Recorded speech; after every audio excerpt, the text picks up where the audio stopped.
He has been here at Yums the Word before. He's a Moth Grand Slam champion, and he has been on Risk, and I'm so excited to have him back. Please give a very warm welcome to Danny Artese.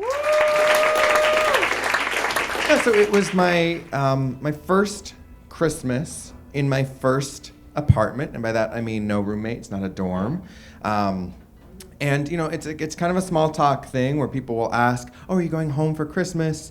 And I work in retail, and I have since I moved from California to New York, and I've always worked in kind of gift-oriented destinations, and kind of every year I've either been new at my job or been promoted to a new role at my job, and so you're like blacklisted from being able to ask to go home for Christmas. So the answer was always no. I was staying local. And you know, the past few years since I'd moved to New York, one or both of my parents would come to the city.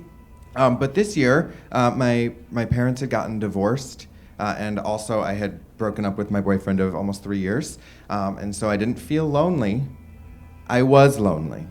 I was going to be celebrating Christmas by myself in my apartment. It also happened to be the first day off in a very long streak, so it was kind of okay. And so that year, the gifts were going to take on an added importance, and gifts are always very important to me because I don't think of gifts as things. Gifts are an opportunity to show someone how well you know them.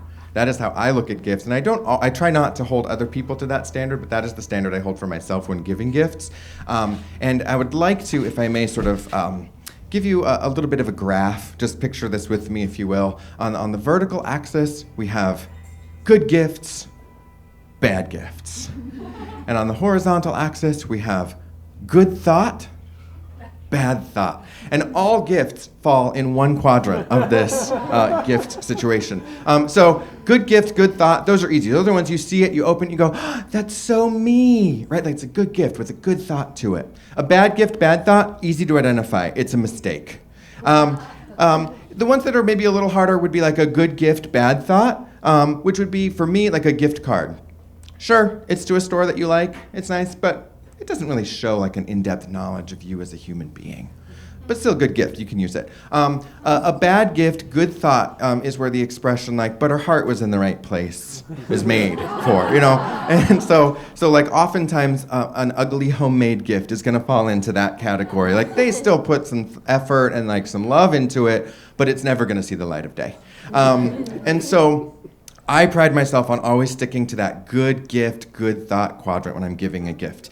So for instance, my mom, one year I was at a thrift store, and my mom, who was born in Hawaii and loves to play the piano, I spotted a booklet of sheet music for a hula song that was published the year she was born, and that was her birthday gift that year.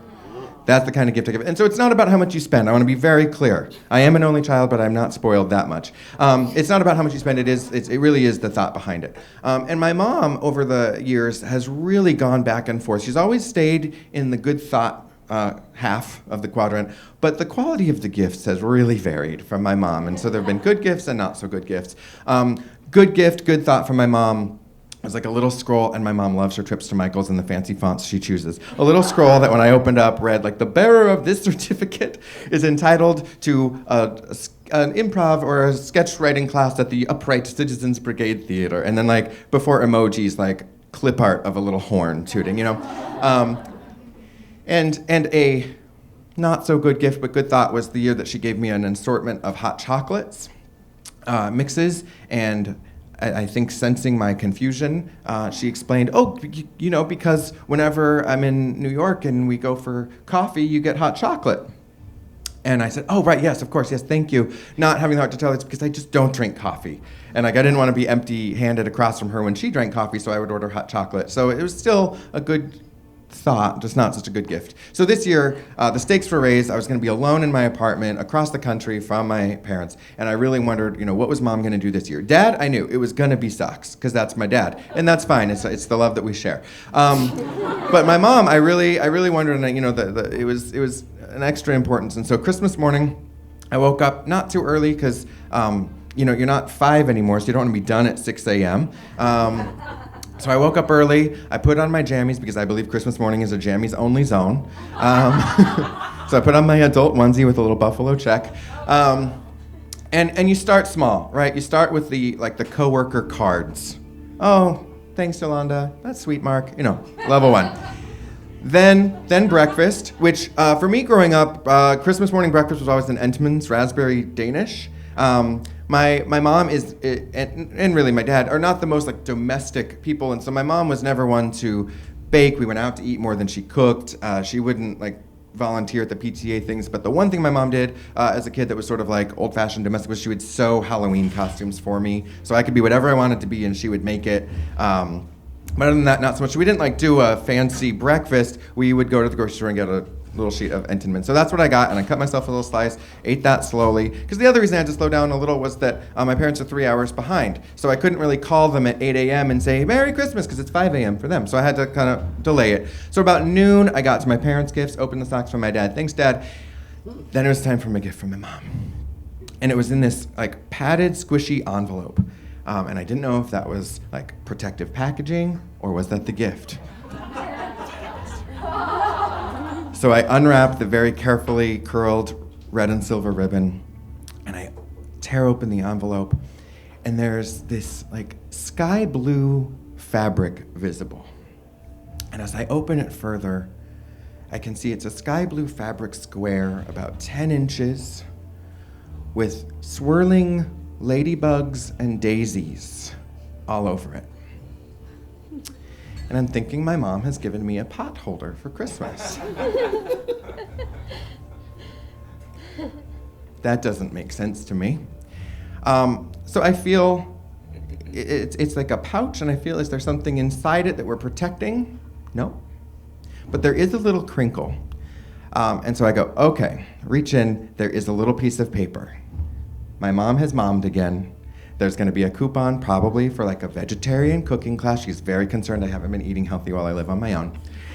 So I reach in, I'm like, oh, what class has she given me this time? And I open the paper, and it reads, how to use your baked potato bag.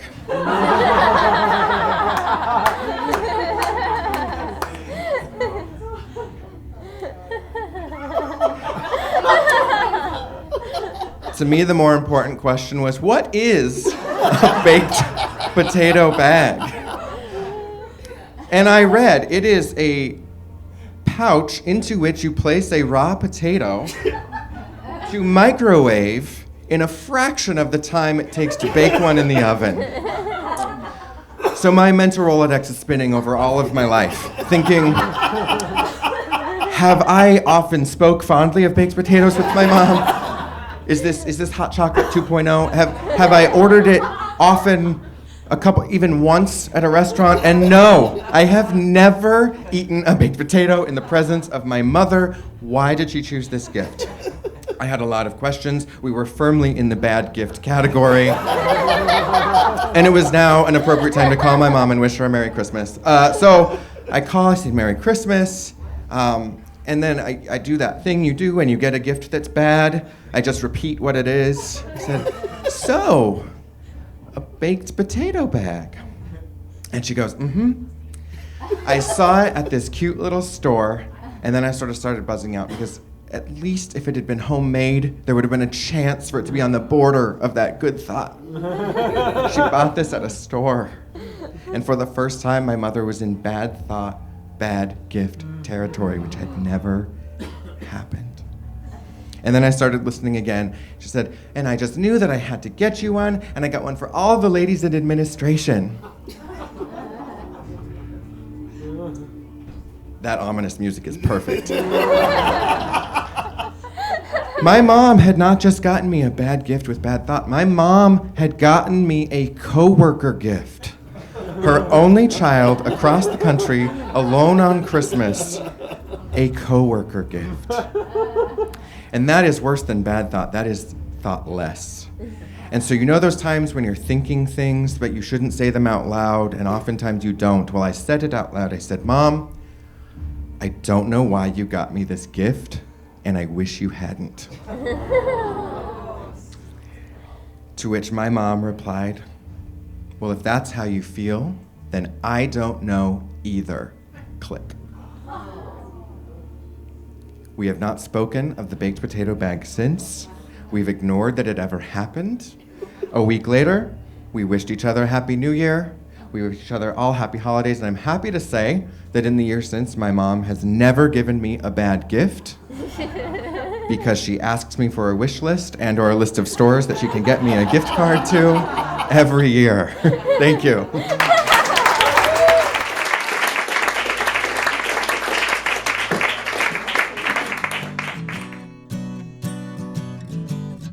Yum's the word